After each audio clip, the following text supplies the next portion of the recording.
In the ever-evolving world of wealth creation, an interesting phenomenon has taken hold within Australia. It's been proven as an opportunity to amass wealth in what can only be labelled as unregulated gambling. However, this loophole is contributing to financial hardship for some vulnerable Australians struggling with gambling addiction. In this video, I'm going to touch on the mechanics behind this trade promotion loophole, exploring how it has become a medium for both immense wealth generation as well as societal concerns. Within Australia, legislation makes it illegal to operate a business that conducts raffles with the sole intention to generate profits. These regulations aim to safeguard the public and ensure fair practices in the realm of gambling. However, an exception exists within this framework, enabling companies to operate within the bounds of the law by running trade promotions. Within the confines of this trade promotion loophole, businesses can engage in raffles or competitions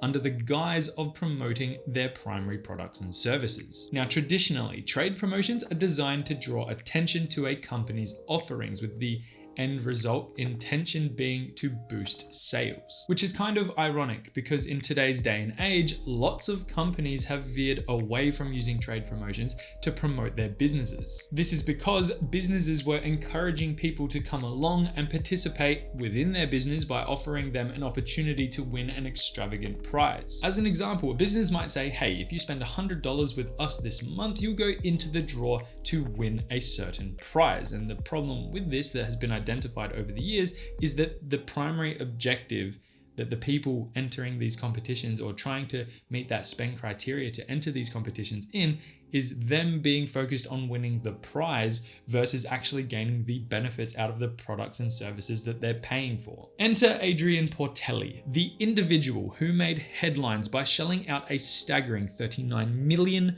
for the most expensive apartment in Melbourne. Taking extravagance to new heights, he went a step further by turning his residence into a work of art, hoisting his $3 million McLaren Senna GTR to the 57th floor penthouse in the recent months. This guy is 34 years old at the time of recording this video and has accomplished something pretty impressive. Despite launching his business in 2018, he has amassed an estimated fortune of $350 million by exploiting the very loophole that I am discussing in this video. The way that he capitalizes on this loophole is by exploiting the smallest trade possible, which generally offers little to no value to its customers. They use this trade to then be able to sell entries to car and house giveaways, sometimes the trade being as simple as someone buying a digital wallpaper. Another good example of this would be businesses offering discounted services as the trade, allowing customers to access insignificant discounts at particular stores, where the true motivation behind these businesses is for the customer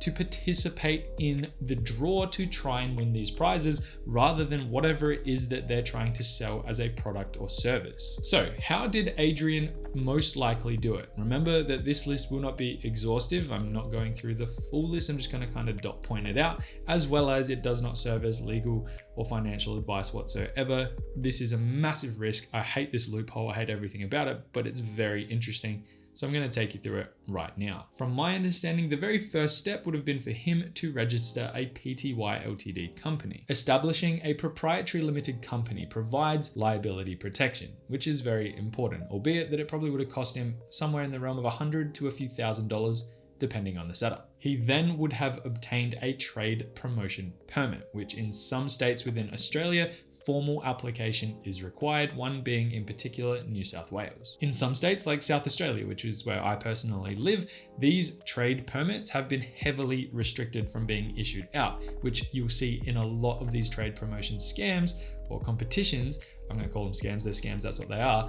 They will exclude residents from South Australia in particular because they're not allowed to be advertising here to try and entice people to go and gamble their money away. That's why it was really interesting when I saw this story making headlines, because I myself don't really see the ads for it because it's actually illegal to do it in this state. Then after that, I think he would have created all of his branding, choosing a catchy name, buying the specific domains that he needs, and creating the Instagram and TikTok handles to be able to post his content regularly. Then to entice participants, he would have purchased appealing prizes, such as the cars listed in the ads being run through social media, which cater to his target audience. In the beginning, to make a business like this profitable would have definitely been a challenge, but consistent efforts over the months would definitely build a solid membership base, as well as cultivate a gambling addiction in those people who are getting involved, which that would obviously lead to reoccurring monthly payments, which is exactly what this business model is looking for. To add an extra layer of protection to these raffle companies, they will often go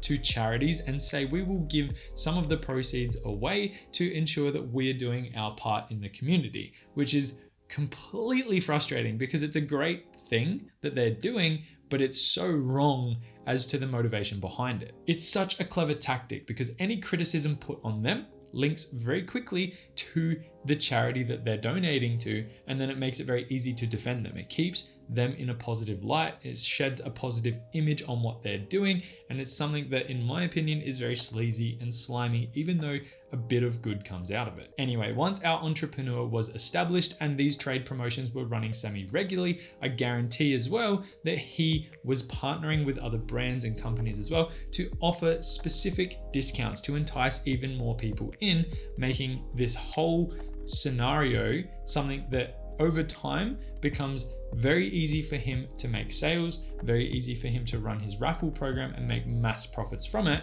whilst giving little to no value back to the community and the people that are entering these competitions. And that's pretty much it. When you really break it down into the steps that I've just talked through, it seems overly simplified. And the problem, or the really great thing for our entrepreneur, but the problem with this is it's so easily scalable because you just dump all the money you make back in, bigger prizes, bigger advertisement, and then people keep coming to the table because they get locked into this gambling addiction, which causes this massive behemoth of a company to grow larger. The world of unregulated gambling through the trade promotion loophole in Australia should definitely be raising some concerns. The blurred lines between promoting core businesses and using insignificant trades as a front to run lotteries is definitely raising some eyebrows. I've seen this discussion start to pop up more and more, and I think it will continue into the future, which is a good thing, considering it is very clear that the focus has shifted to people trying to win prizes rather than actually gaining benefits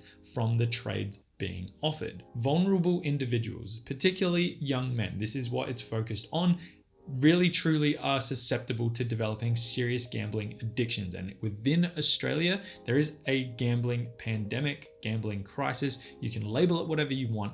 The amount of people I know who struggle with this is mind-blowing, frustrating, and I myself, who I think I'm pretty sound of mind, have had my own struggles with it before. It is terrifying to think that it is completely legal through these loopholes for companies to take advantage of these people. It's just crazy that it's a society we live in. The lack of strict regulation at the time of recording this video has allowed these operations to flourish, which again, it's really concerning. By promoting transparency, accountability, and responsible gambling practices, Australians should be able to weed themselves out of this frustrating time of advertisement in your face. I have nothing better to do than give my money away. I'm going to fall into the traps of what these companies are trying to get me to fall into, and hopefully come out on the other side with a balance focused on wealth creation, focused on being smart with their money, managing it well, and not just throwing it away willy-nilly. It's just mind-blowing how many people lose so much money to these schemes. It frustrates me so much. Like I said, even I have fallen into the traps as well. I have my reservations about how quickly things will be put in place to safeguard these citizens. I do not think it's going to happen anytime soon. The one-liner to wrap up today's video is that my concern lies in the continuation of these trends and probably the growth of them as well for the foreseeable future, which will allow people like Adrian Portelli to gain massive amounts of wealth at the expense of others. And that is pretty much all I had to talk about today. If you enjoyed today's video, hit that like and subscribe button down below. Stop your gambling addiction. You know it's bad, and I will see you in the next video. Bye for now.